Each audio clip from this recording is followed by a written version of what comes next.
हल्का सा कभी वहां पर जाके देखने का प्रयास कर सकते हैं।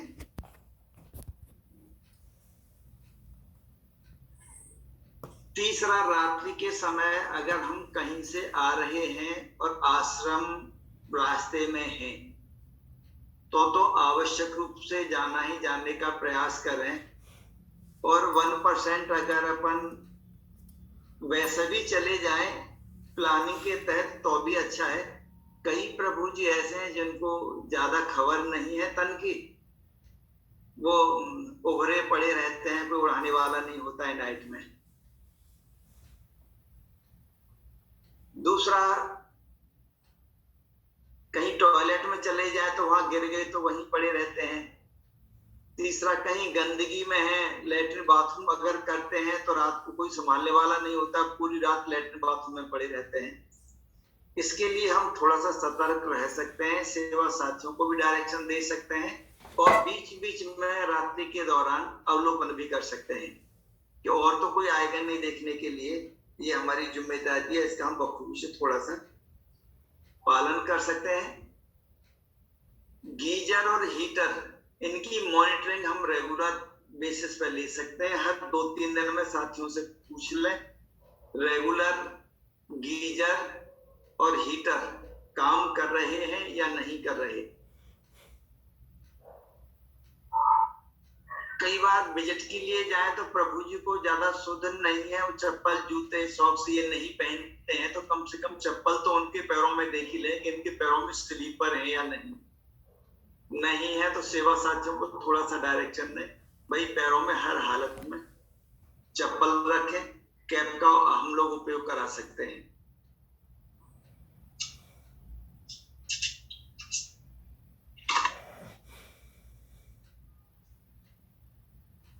आगे, नाइट का स्टाफ, जहां पर प्रभु जी की संख्या 50 से अधिक है,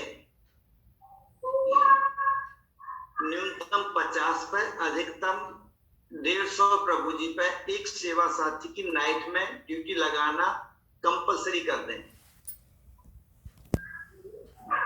सीसीटीवी के माध्यम से मॉनिटरिंग कर सकते हैं, उनको बता दें हर घंटे में आप सीसीटीवी के सामने दिखाई देने चाहिए। जब कभी भी पूरा काम करके आए हैं तो सीसीटीवी से उनकी वाच कर सकते हैं रात की। तो रात में सेवा साथी आवश्यक रूप से लगाएं। अधिकतर आश्रमों में नाइट में किसी सेवा साथी की व्यवस्था नहीं है, केवल दिन में रहती है, तो इसको हम लोग कर सकते हैं। अगला, 2 ग्रुप बनाए हम लोग, एक सर्विस कैलेंडर और सच्चाई की चिट्ठी। इन दोनों का ग्रुप बनाएं स्थानीय लेवल पर, जिसमें वहां के एग्जीक्यूटिव के मेंबर्स जुड़े और सेवा साथी जुड़े। जिस तरह से मेन ग्रुप में डाली जाती है वो सर्विस की जो पिक है, वो उस पर डेली पिक लें। आपको पता है कि यहाँ पे सर्विस कैलेंडर पे मेन पर जो डालते हैं तो उसका कोई वेरिफिकेशन नहीं होता है कि यहाँ पे नहीं पता है कि आपके आश्रम में कितने बाथरूम है, कितनी डब्ल्यूसी लगी हुई है, कहाँ गंदगी है, स्टाफ क्वार्टर कितने हैं। तो वो जहाँ जिसको दिखाना चाहते हैं अच्छे अच्छे फोटो उसको दिखा देते हैं सेवा साथी, और जिसको नहीं दिखाना चाहे नहीं दिखाते, कोई वेरिफिकेशन तो कर नहीं सकता यहाँ से। जब आप देखेंगे तो आप वेरिफिकेशन कर सकते हैं, भाई साहब ये तो आज 4 ही फोटो डाले, टॉयलेट तो हमारे यहाँ पे 11 है, 5 की क्यों नहीं डाले। तो मुख्यालय पे तो पता नहीं आपके यहाँ कौन कौन से क्या पोजीशन है, लोकेशन क्या है।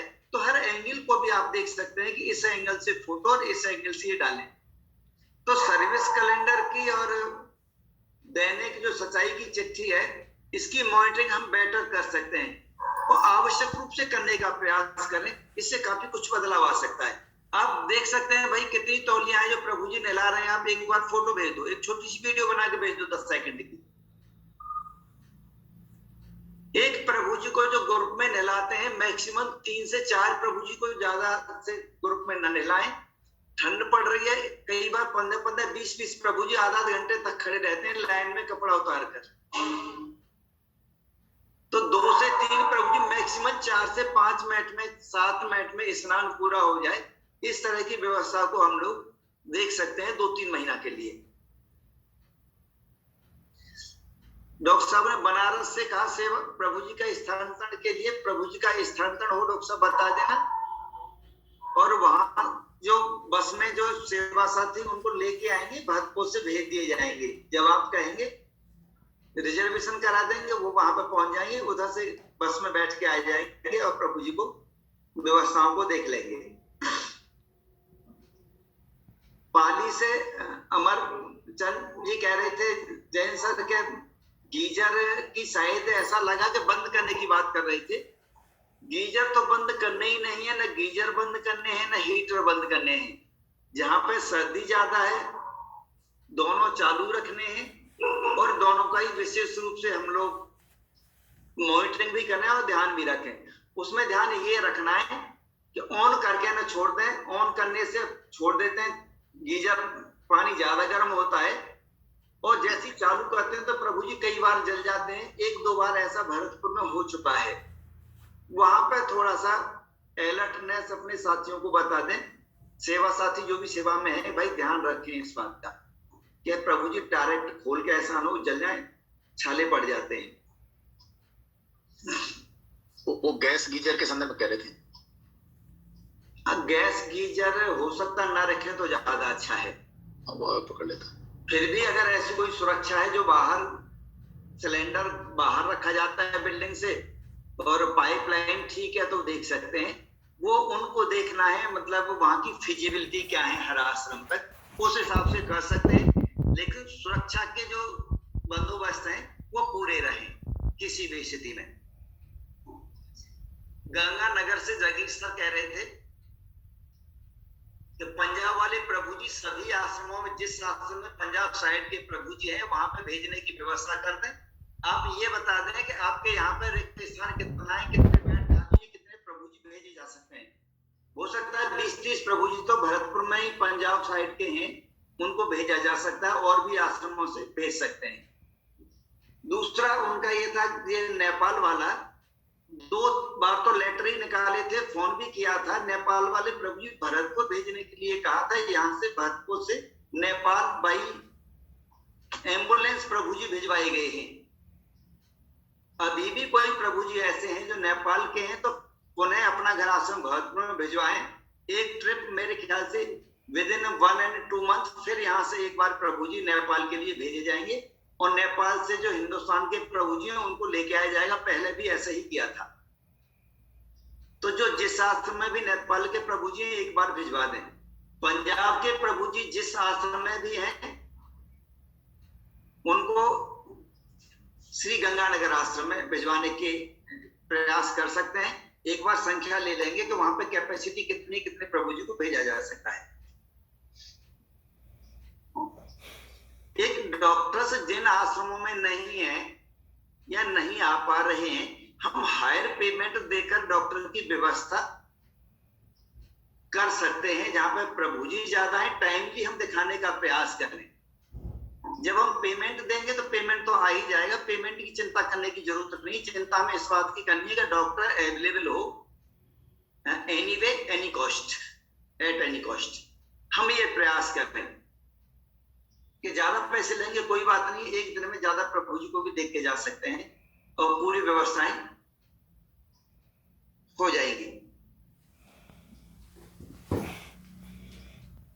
मोबाइल की बात है, मोबाइल जो सेवा साथियों के पास रहता है, प्रयास करें कि उसकी कुछ लिमिटेशंस आप तय कर सकते हैं कि किस तरह से रखा जाए।